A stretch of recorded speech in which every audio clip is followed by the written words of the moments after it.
नमस्कार दोस्तों, फॉरेस्टर की वीडियो को आगे बढ़ाते हुए आज हम मल्टीपल चॉइस क्वेश्चन लाए हैं बायोलॉजी का। ये आपको ज्योति मैम ने पढ़ाया होगा, तो चलिए इस पे क्वेश्चंस करते हैं। ठीक है, पहला क्वेश्चन है Puccinia. Puccinia is a disease caused in wheat. पहले ही ध्यान रखिएगा, एक नंबर का क्वेश्चन यहीं से बन सकता है कि पक्चीनिया किस फसल की बीमारी है। पक्चीनिया क्या है? वीट की बीमारी है। Puccinia is a disease caused by, Puccinia होता किससे है? तो पक्चीनिया किससे होता है बता सकता है कोई? पक्चीनिया जो होता है वो होता है हमारा किससे? रस्ट से। पक्चीनिया किससे होता है? रस्ट से। ठीक है, बाकी ये क्या है? स्मट, स्मट है शुगर केन। शुगर केन यानी कि गन्ना, गन्ने की बीमारी है। ठीक है, वाइट रस्ट और विल्ट ये अलग अलग बीमारियां हैं। ठीक है, जो विल्ट लगती है वो क्या होता है आपका, जो आपका पी प्लांट होता है, मटर में लगती है, और जो वाइट रस्ट होता है ये मस्टर्ड की बीमारी है। ठीक है, चलिए आगे करते हैं। नेक्स्ट क्वेश्चन है the aphid is the paste of. Aphid क्या हुआ? Aphid is a pest of, यानी कि पहले तो इसने बता दिया पेस्ट है। ठीक है, तो किस चीज़ का पेस्ट है? एपिड जो है वो पेस्ट है आपका किसका? मस्टर्ड का। किसका? मस्टर्ड का पेस्ट है एपिड। ठीक है, ये ध्यान रखिएगा, बाकी सबके लिए अलग अलग पेस्ट है। इस समय जो एपिड पूछा हुआ है किसका पेस्ट है? मस्टर्ड का। ठीक है, ये भी पूछ सकते हैं which of the following is a pest of mustard, और लिस्ट दे दी होगी तो उसमें एपिड भी होगा एक, ये ध्यान रखिएगा। नेक्स्ट क्वेश्चन है which vitamin generally secreted in urine. Urine में कौन सा विटामिन सिक्रेट होता है? तो यूरिन में कौन सा विटामिन सिक्रेट होता है? देखिए कई बार लोग गलत कर लेते हैं, कहाँ पे गलती होगी देखिए, विटामिन डी और के।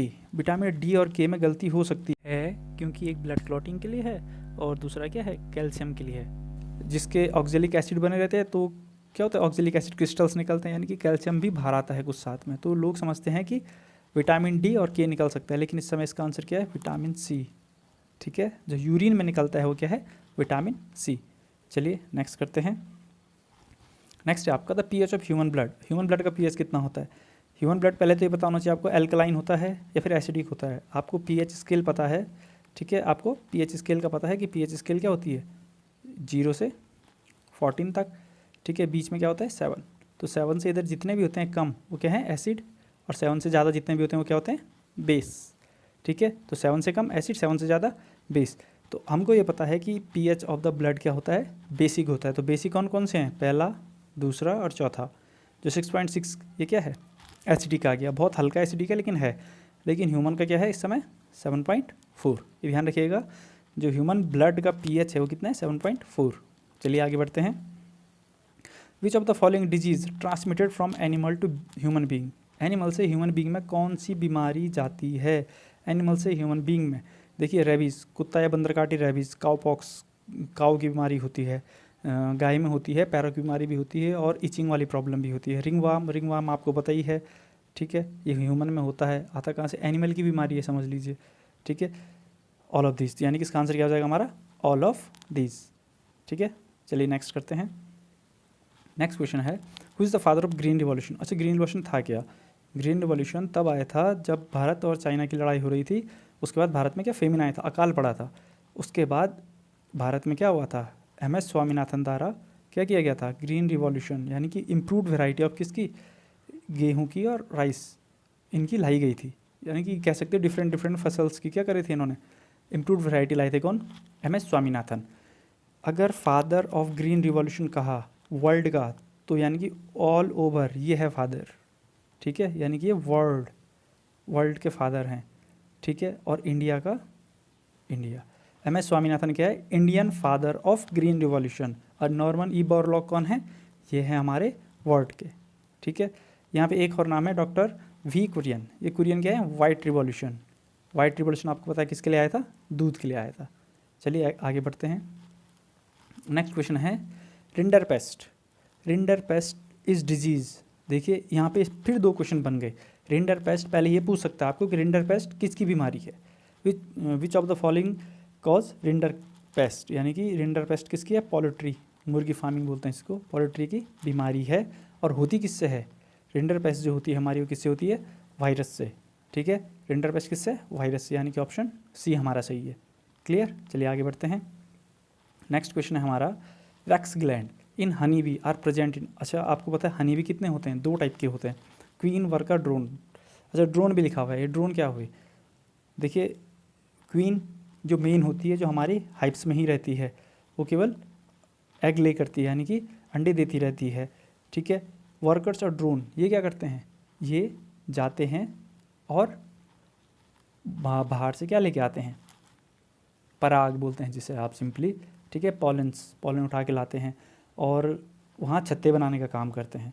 तो जो वैक्स ग्लैंड पूछा हुआ इस समय, जो वैक्स ग्लैंड है वो हनी बी की किस वाले टाइप्स में है, वो है हमारे वर्कर्स में, जो काम करते हैं वहाँ उनमें प्रेजेंट होती है हनी बी की वैक्स ग्लैंड। चलिए नेक्स्ट देखते हैं। नेक्स्ट है growing two or more crop in definite pattern in row में डेफिनेट पैटर्न में, ठीक है, डेफिनेट पैटर्न कहा गया इस समय। डेफिनेट पैटर्न में जब हम क्या करते हैं, ग्रो करते हैं कोई भी क्रॉप्स, तो उसे क्या कहते हैं, आपको क्लास में पढ़ाया होगा शायद मैम ने। देखिए मिक्स्ड फार्मिंग, जब हम क्या करते हैं, जानवर भी और प्लांट्स भी एक साथ कल्टीवेट करते हैं या रखते हैं अपने पास, जैसे गांव में होता ही है, जानवर भी रहते हैं अपने पास और प्लांट्स भी उगाते हैं, खेती भी करते हैं, तो वो आते हैं मिक्स्ड फार्मिंग में। मिक्स्ड क्रॉपिंग, जब आप क्रॉप उगाते हो, ध्यान रखिएगा, जब आप क्रॉप उगाते हो बट कोई फिक्स पैटर्न नहीं होता है, आप क्या करते हो, कुछ भी कहीं पे भी उगा दिया। नेक्स्ट है आपका ये मिक्स क्रॉपिंग में ऐसा होता है कि नो फिक्स पैटर्न, ठीक है, नो फिक्स पैटर्न या फिर नो डेफिनेट पैटर्न। इंटरक्रॉपिंग, ये है आपका डेफिनेट पैटर्न के साथ, ठीक है। इंटरक्रॉपिंग में क्या करते हैं, 2 या 2 से ज़्यादा क्रॉप उगा दी लेकिन एक फिक्स पैटर्न मोटा हो गया डेफिनेट पैटर्न में, इसका ध्यान रखना। और लास्ट है क्रॉप रोटेशन। क्रॉप रोटेशन का मतलब क्रॉप रोटेट करना है, इस बार कुछ बो दी फिर 6 महीने बाद कुछ, जैसे रबी की और खरीफ की फसल बोते रहते हैं, वही क्रॉप रोटेशन में है। तो हमारा 9th इसका आंसर क्या जाएगा हमारा, इंटरक्रॉपिंग, ठीक है।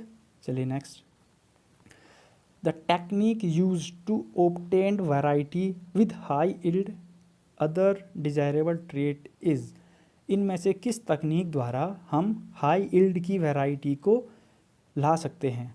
तो आप जानते हो हाइब्रिडाइजेशन, सिर्फ एक ऐसी टेक्निक है हाइब्रिडाइजेशन जिससे हम क्या करते हैं, नई इम्प्रूव्ड वैरायटी को लाते हैं। हाइब्रिडाइजेशन में क्या करते हैं, 2 डिफरेंट अच्छी वाली वैरायटी का क्रॉस करवा के एक नई वैरायटी बनाते हैं, ठीक है।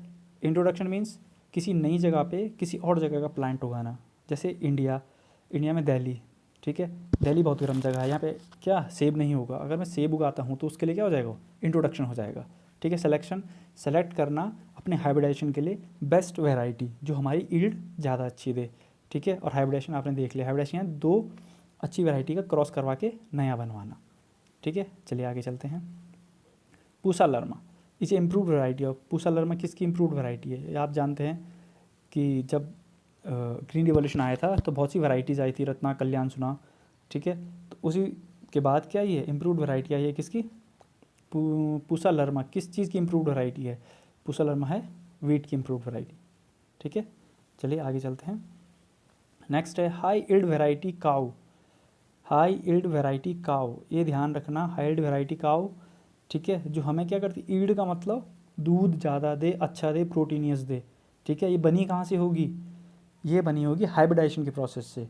अब ये चाहे बाहर से मंगाई है या फिर यहीं हाइब्रिडाइज करवाई है, ठीक है। और आपको ये भी ध्यान रखना है कि इंडिया में सिर्फ एक टाइप की गाय पाई जाती है, वो है सिंधवाल, ठीक है।